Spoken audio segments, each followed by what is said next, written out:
So steps can be designed to be in sequence or in parallel. Now, the first type of step that we will talk about is an action step.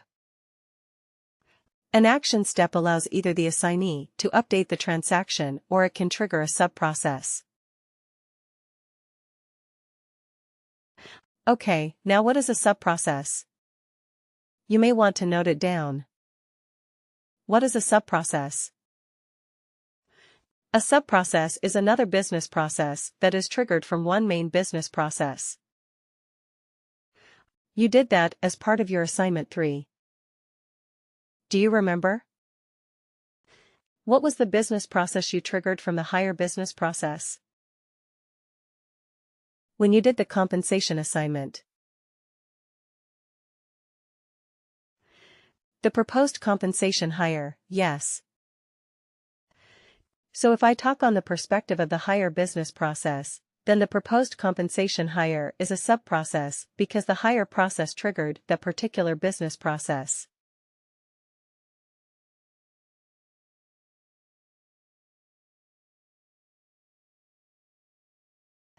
Okay, and in that business process there can be some other steps in the proposed compensation business process. Okay, so if I trigger another process from within a business process, we call that as a subprocess. Okay, so an action step is used to update the transaction. For example, when you did the proposed compensation higher right, what all did you do? You made sure that the compensation package was there right, the allowance plan salary was there, the compensation grade was selected right. You ensure that all of this happened, and then you went ahead and assigned a salary. Isn't it? We entered a salary information in that particular action in the action step. So Logan McNeil had that action step. She went ahead and assigned something in the salary component. So what did we do? We actually enriched or updated that transaction right. So if you want to do that, then it will be an action kind of step right. Where we are updating or enriching the transaction. Now contrast that with an approval kind of step. An approval step. In an approval step, you view the information but you cannot change it. I mean the approver cannot change it. Okay, think about this. Let's say you have applied for a leave for the 15th of April, or may not be the 15th, maybe 15th, the 18th of April, right? You have applied for a leave and your manager looks at it, changes the date to 18th of May, and then approves it.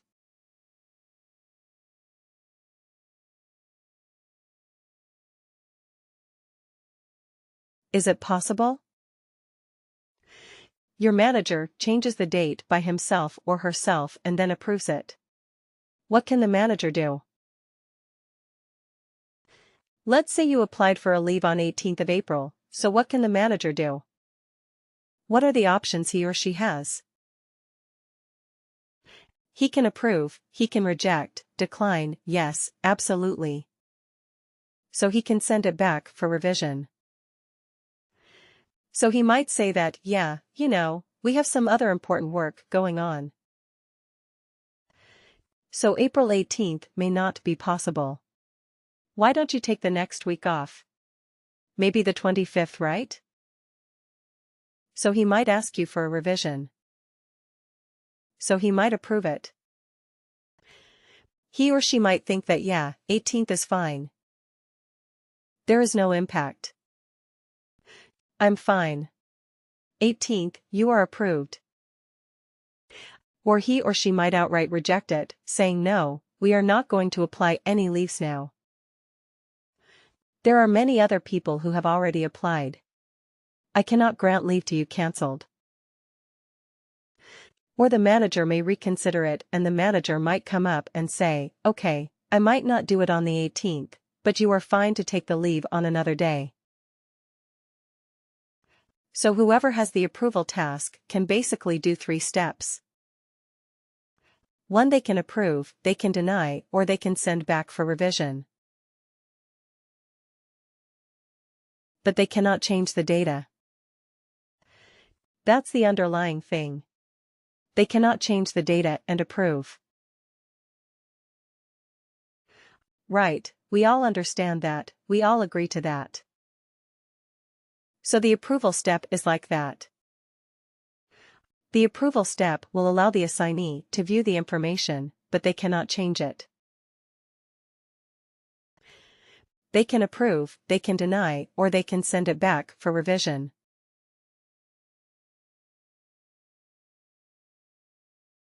Okay, now, very similar thing is the approval chain. The approval chain is a type of task that we can use to configure approvals that travel up the organization hierarchy.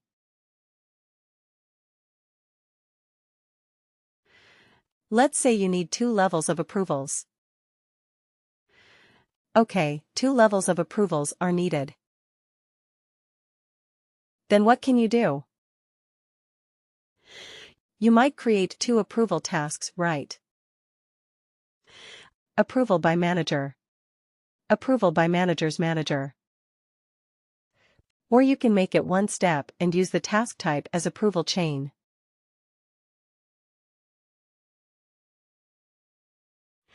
In that way, what happens after the first line manager or first line approver approves it? It automatically creates a task for the second level manager's manager, for example.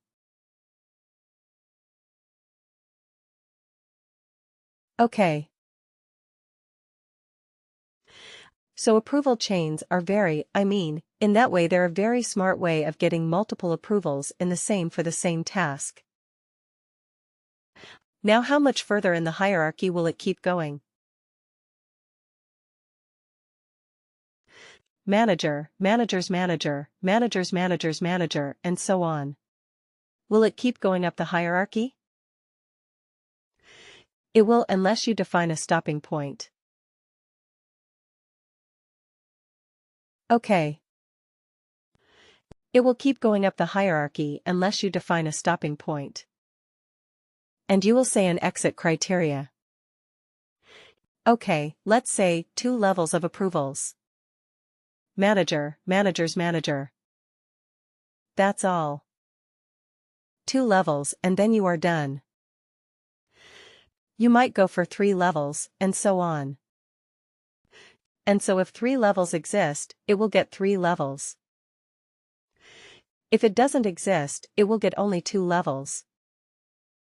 Got it. So we can use that for the hierarchy for getting multiple levels of approvals. That is an approval chain.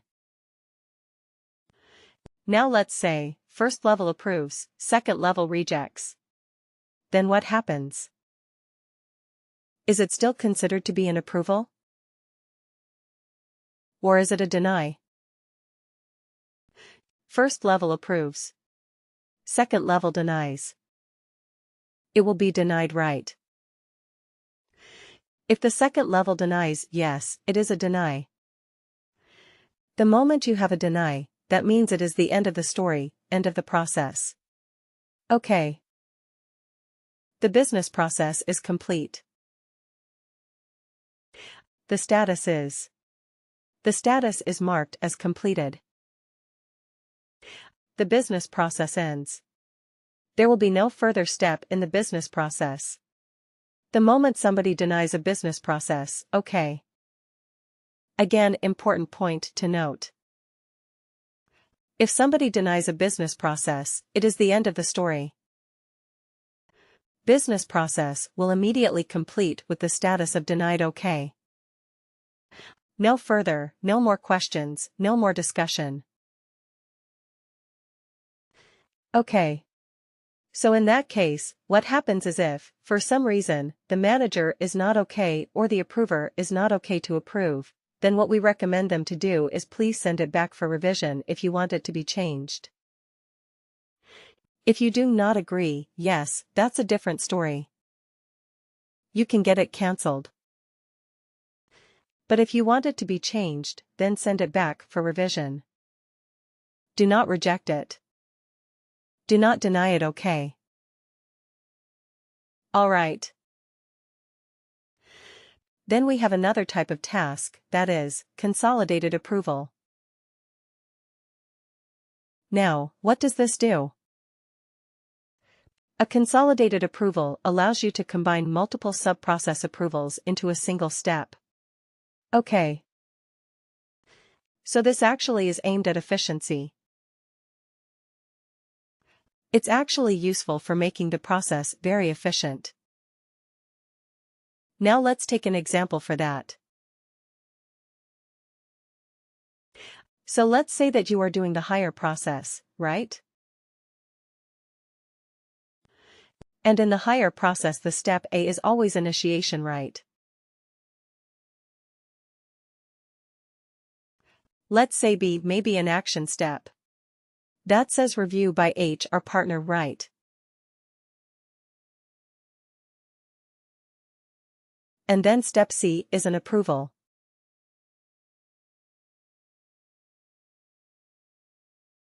By manager, okay. Step D is an action. Propose compensation hire. Who is going to do it? Propose compensation hire. Let's say the compensation partner, right? Let's say the compensation partner is going to do it. And within the proposed compensation hire business process within this. This is also a business process. So, as a sub-process within this proposed compensation business process, you have two steps. One is initiation, okay. And B is approval by manager. Manager's manager. Or maybe just the manager, right? Just the manager needs to approve the compensation. And then you come out of this process. You go to step E, you go to onboarding.